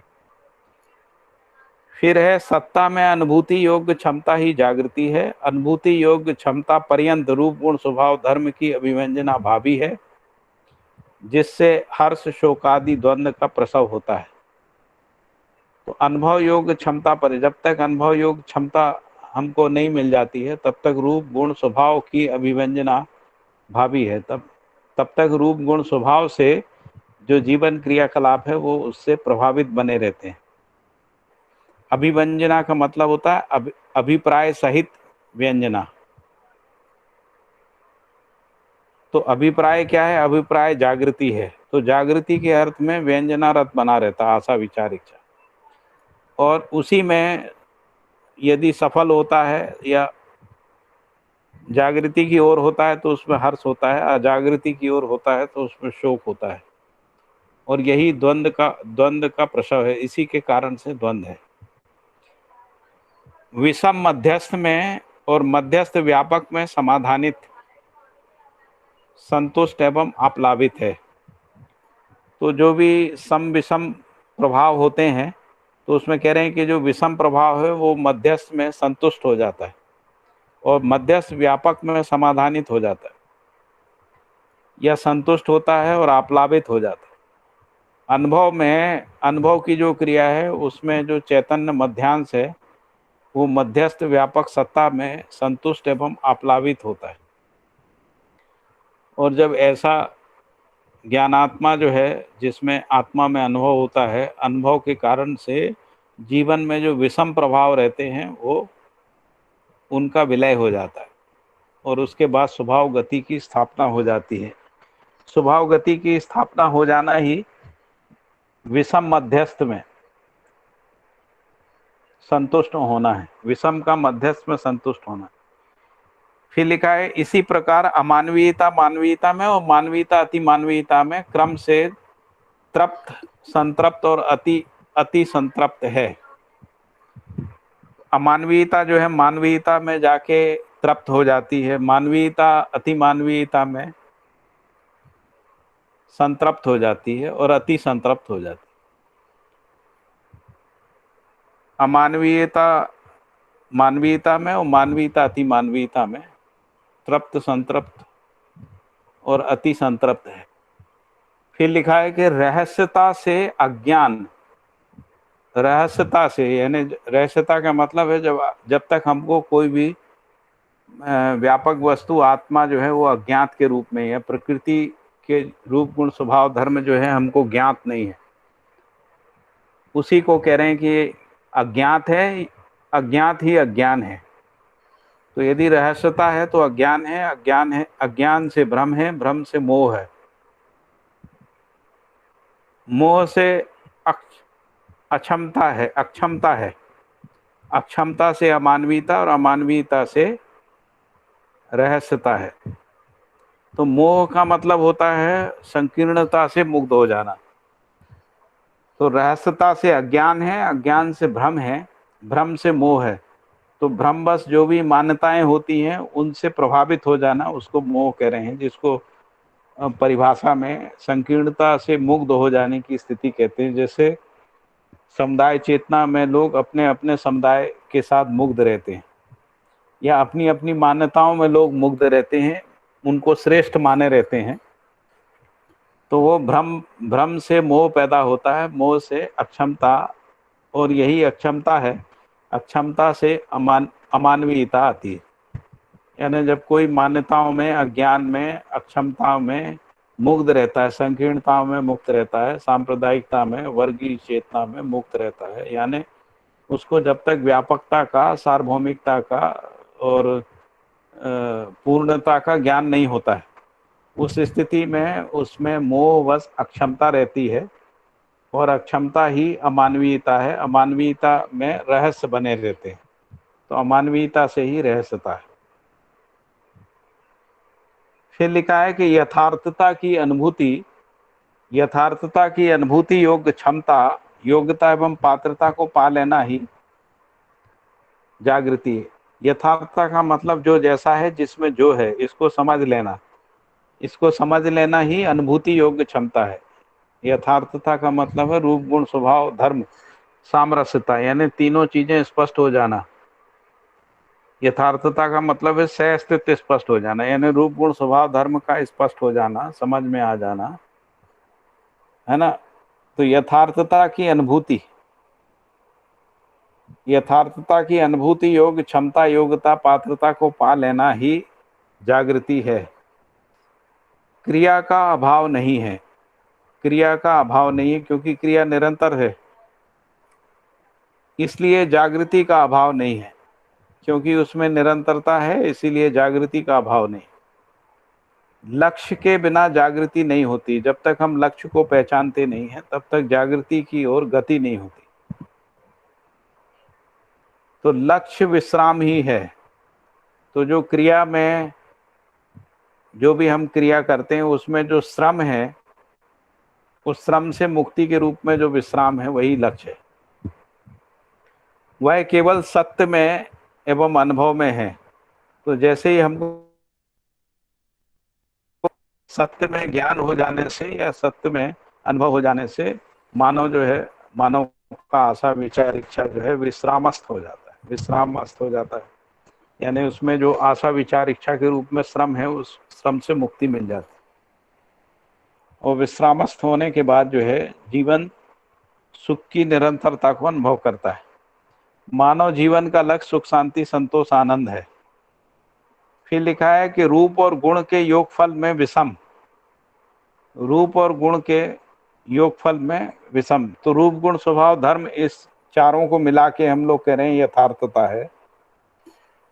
तो इसमें भी रूप और गुण के योगफल में विषम, रूप, गुण, स्वभाव के योगफल में सम, रूप, गुण, स्वभाव, धर्म के योगफल में मध्यस्थ प्रतिष्ठा है। तो यदि रूप, गुण, स्वभाव, धर्म चारों के साथ यदि स्पष्टता है, तभी मध्यस्थ प्रतिष्ठा है। यदि केवल रूप, गुण, स्वभाव के रूप में है, तब सम है। और केवल रूप और गुण के आधार पे जीते हैं, है ना, उस स्थिति में विषम है।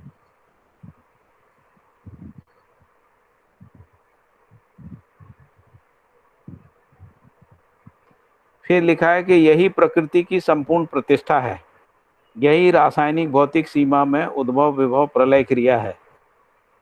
जड़ अवस्था, चैतन्य अवस्था में गठन पूर्णता, क्रिया पूर्णता, आचरण पूर्णता को सिद्ध किया है। चैतन्य अवस्था में गठन पूर्णता, क्रिया पूर्णता, आचरण पूर्णता को स्पष्ट किया है। यही पूर्णता, यही पूर्ण जागृति है, अनुभव मूलक अभिव्यक्ति है। रूप और गुण के योगफल में विषम, रूप, गुण, स्वभाव के योगफल में सम, रूप, गुण, स्वभाव, धर्म के योगफल में मध्यस्थ प्रतिष्ठा है। मध्यस्थ प्रतिष्ठा ही दिव्य मानवीयता है ना। मध्यस्थ प्रतिष्ठा ही पूर्ण जागृति है। रूप, गुण, स्वभाव, धर्म के रूप में जो प्रतिष्ठा है वह जागृति है, जिसको हम लोग मानवीयता, देव मानवीयता कह रहे हैं। तो स्वभाव उसमें आ जाता है, यानी जब मानवीय स्वभाव के रूप में धीरता, वीरता, उदारता आ जाती है, तो उस रूप में सम प्रभाव जो है वो मानव में देखने को मिलता है। और जब तक मानव केवल रूप और गुण में जीता है, जिसको अपन कह रहे हैं रूप, पद, बल, धन के आधार पे जीता है, उस स्थिति में उसमें विषम है। तो रूप, पद, बल, धन जो है वो शरीर सापेक्ष है, और रूप और गुण जो है परिवर्तनशील है। तो परिवर्तनशीलता के योगफल में जब जीवन आता है, तब वो रूप, पद, बल, धन के आधार पे जीता है। रूप, पद, बल, धन जो है वो सारी समस्याओं को जन्म देता है, इसीलिए उसमें अमानवीयता व्यक्त होती है।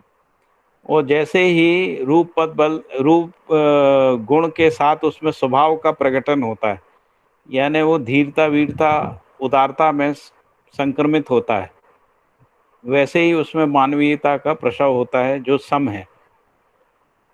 और इसी में मानवीयता देव मानवीयता जो है वो गण्य है।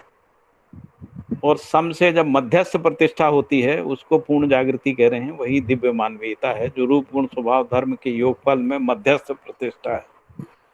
यही प्रकृति की संपूर्ण प्रतिष्ठा है, यही रासायनिक भौतिक सीमा में उद्भव विभव प्रलय क्रिया है।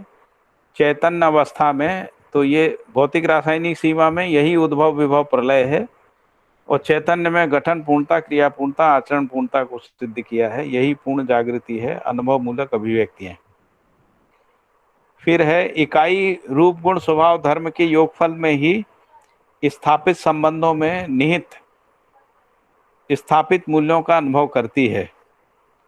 इकाई यानी जीवन इकाई रूप गुण स्वभाव धर्म के योगफल में ही स्थापित संबंधों में स्थापित मूल्य यानी 9 स्थापित मूल्यों का अनुभव करती है। यही सामाजिकता का परिणाम एवं पूर्ण सतर्कता है। इस क्षमता से परिपूर्ण होने तक मानव में गुणात्मक परिवर्तन भावी है। जब तक ये पूर्ण नहीं हो जाता है तब तक गुणात्मक परिवर्तन भावी है। अनुभव सत्य में है, अनुभव में संदिग्धता नहीं है। तो अनुभव का मतलब है कि असंदिग्धता का हो जाना। जब तक दुविधा है, द्वंद्व है, संदेह है, शंका है, तब तक अनुभव नहीं है। निर्द्वंद्वता है, निर्द्वंद्वता असंदिग्धता वही अनुभव के लक्षण है। फिर है असंदिग्धता पर्यंत अनुभव, संदिग्धता पर्यंत अनुभव नहीं है। अनुभव में संदिग्धता पर्यंत परिवर्तन परिमार्जन भावी है। यानी जब तक संदिग्धता है तो जब तक अनुभव पूरा नहीं हो जाता तब तक उसमें परिवर्तन और परिमार्जन भावी है। यही नियति क्रम है। सृष्टि में पाए जाने वाले तिरोभाव भाव अभाव परिणाम परिपाक संबंध ज्ञान योग्य क्षमता योग्यता पात्रता की अपूर्णता ही माया है। तो सृष्टि में पाए जाने वाले तिरोभाव भाव अभाव परिणाम परिपाक संबंध परिणाम परिपाक संबंध ज्ञान योग्य क्षमता योग्यता पात्रता की अपूर्णता ही माया है। इसी को लोगों ने माया के रूप में कहा है, क्योंकि माया जो है वो परिवर्तनशील है।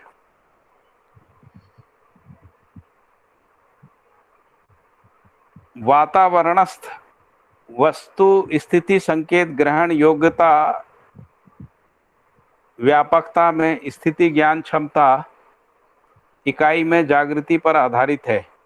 ऐसी क्षमता ही अपूर्णता वैविध्यता है, फलतः अमानवीयता पीड़ा है।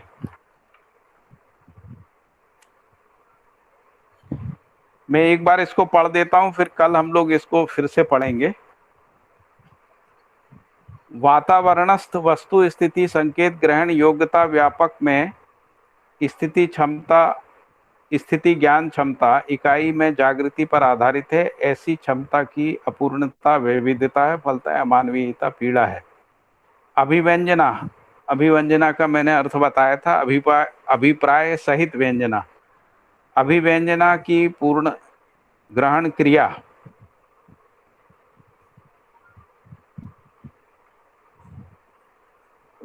तो यहाँ व्यंजना और अभिव्यंजना 2 शब्दों का प्रयोग किया गया है। तो व्यंजना का मतलब होता है कि जब हम शब्द स्पर्श रूप रस गंध रूपी जो प्रकृति के संकेत हैं या इंद्रियों के जो विषय हैं, जब वो मन वृत्ति चित्त में जाके अपना प्रभाव छोड़ते हैं, उसको व्यंजना कह रहे हैं। और अभिव्यंजना का मतलब है कि आत्मा से या स्थिति के यानी सहअस्तित्व के जो संकेत ग्रहण होते हैं वो अभिव्यंजना है, क्योंकि उसमें अभिप्राय जो है शामिल रहता है। और ये अभिप्राय जो है शब्द स्पर्श रूप रस गंध रूपी इंद्रियों से ही अभिव्यक्त होता है, इसीलिए इसमें लिखा है अभिप्राय सहित व्यंजना। तो अभिव्यंजना की पूर्ण ग्रहण क्रिया यह वस्तु स्थितिवत्ता की पूर्ण स्वीकृति ही अनुभूति है, जो सत्ता में संप्रक्तता ही है। फिर है प्रकृति ब्रह्म में संप्रक्त है। प्रकृति के अपेक्षाकृत विकास के आधार पर अधिक विकसित की अभिव्यंजना यानी अभिप्राय सहित व्यंजना और कम विकसित की व्यंजना प्रसिद्ध है। कम विकसित यानी जो जड़ चैतन्य प्रकृति है, जो जड़ प्रकृति भौतिक रासायनिक संसार है, उसकी व्यंजना।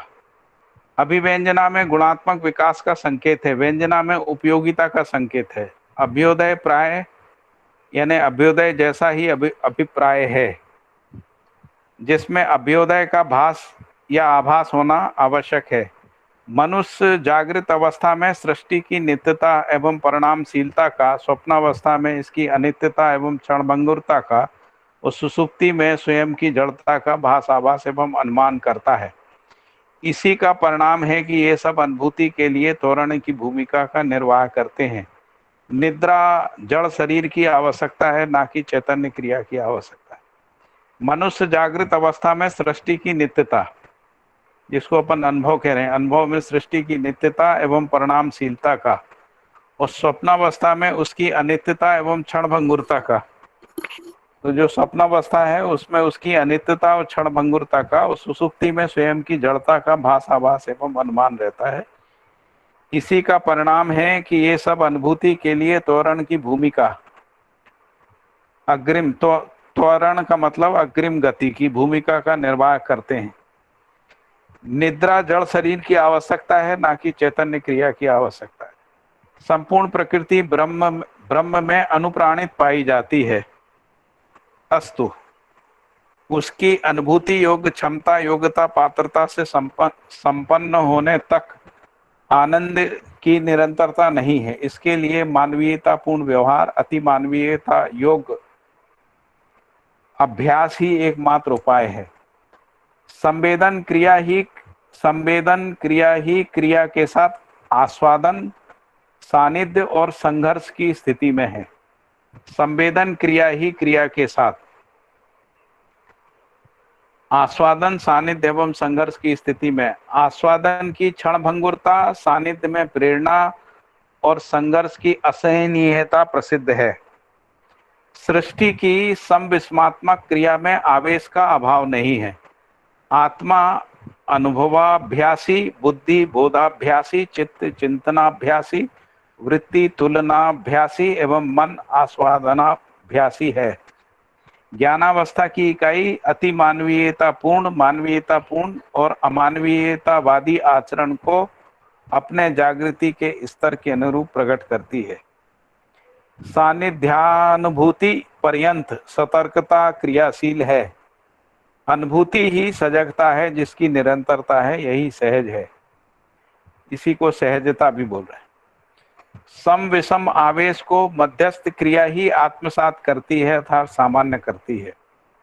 अभाव, रोग, सशंकता, संदिग्धात्मक स्थितियां, अविवेक, अत्याशा, प्रमाद सहित संग्रह, द्वेष, अविद्या, अभिमान और भयात्मक मूल प्रवृत्तियां सभी क्लेश का कारण है। क्लेश के कारण बताए यहाँ पे अभाव, रोग, सशंकता,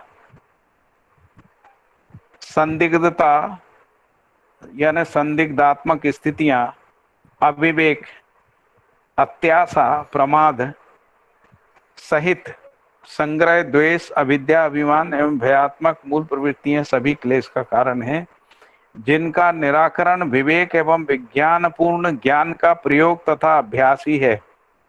सत्कर्म यानी विकासानुकूल सत्कर्म में प्रवृत्ति हेतु आप्तों का उपदेश है। फिर लिखा है कि क्लेश व हर्ष कर्म परिपाक वश ही भाषित होते हैं। ब्रह्मानुभूति योग अधिकार पाना ही चित्त शुद्धि है। यही चैतन्य क्रिया का चिरंतर कार्यक्रम है। ज्ञानावस्था में सभी मानव का आद्यांत इष्ट ब्रह्मानुभूति ही है। अतएव मानव के द्वारा मात्र उसी के अनुकूल व्यवसाय, व्यवहार, विचार, विधि व्यवस्था, अध्ययन, शिक्षा प्रणाली, विनिमय और उपयोग प्रणालियों का प्रणयन एवं उन्नयन तथा पालन अनुसरण ही सर्वमंगल कार्यक्रम है। यहाँ पे अपने अध्याय पूरा हुआ। अभी इस पे कुछ चर्चा करना है तो कर सकते हैं, नहीं तो फिर कल करेंगे चर्चा इस पे। एक दो प्रश्न कोई ले सकते हैं 5 मिनट में।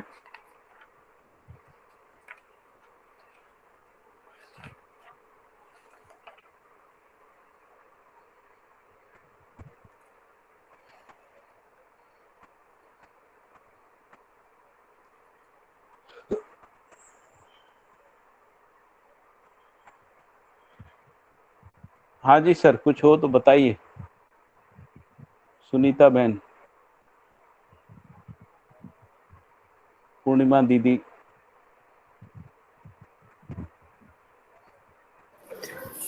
जी भैया, इसको थोड़ा सा लग रहा है कल ही करना होगा दोबारा, जब पढ़ते समय एक बार और पढ़ लेंगे। दोबारा तो अपन इसको पढ़ेंगे ही, हाँ, लेकिन थोड़ा अभी यदि स्पीड, कोई हाँ, एक अभी थोड़ी एकाध स्पीड ज्यादा हो गई है। आ जाए, कोई बात नहीं। हाँ, तो एक बार बीच में पढ़ लेंगे, फिर कल इसको लेके कुछ और करें। ठीक है, 2 बार पढ़ने से ये हो जाता है कि जब तक 2 बार पढ़ना भी हो जाता है, एक बार खुद पढ़ लिया फिर वो ठीक से हो जाएगा। जी, हम लोग तो ऑलमोस्ट 3 बार पढ़ रहे हैं। नहीं वैसे तो पढ़ा, लेकिन वो अभी जो आपके साथ जब पढ़ा उसकी तरह से मैं कह रही हूँ। जी जी, जी, अभी तो पीछे ठीक भी है। हुआ था, लेकिन हाँ आपके साथ जब कर रहे हैं ना तो थोड़ा सा हम्म। ठीक है। आपने अभी व्यंजना को बहुत अच्छा रख ही दिया है। जी जी, ये चिरंतन चिरंतन लिखा है ना, चिरंतन कार्यक्रम, वही निरंतर के अर्थ में ही मतलब होगा ना। हाँ, चिरकाल से जो निरंतर बना हुआ है। निरंतर बना हुआ है। सशंकता और संदिग्धता, चिरंतन कार्य। जो सशंकता और संदिग्धता है, इन दोनों में क्या बेसिक डिफरेंस, थोड़ा सा उसको स्पष्ट कर। मतलब जब हमको कोई वस्तु के प्रति अनिश्चय रहता है ना, दुविधा रहती है, उसको उसको सशंकता कह रहे हैं। शंका बनी रहती है ना। जी। और संदिग्धता का मतलब है अविश्वास बना रहता है। अच्छा अच्छा, ठीक। यानी कोई चीज यदि हमको पूरी तरह से स्पष्ट नहीं रहती है तो उसके प्रति शंका बनी रहती है, अविश्वास नहीं होता है ना। और जो व्यवहार में अविश्वास बना रहता है, एक दूसरे पे विश्वास नहीं बनता है ना, जी जी, वो संदिग्धता है। जी तो एक व्यवहार के अर्थ में है, एक क्रिया के अर्थ में। जी, क्रिया के नियम का ज्ञान नहीं रहता है तो क्रिया के प्रति शंका बनी रहती है। जी और मानव का यदि अध्ययन नहीं होता है, एक दूसरे के साथ संबंध का स्वीकृति नहीं रहती है, तो उसमें संदिग्धता बनी रहती जी। है ना। बाबा जी ने बहुत सेट किए हैं सारे अर्थों को। जी जी जी, हाँ, ताकि एक दूसरे से मिक्स ना हो ना। हम्म। और कुछ संदीप भाई, अजीत जी, भास्कर भाई।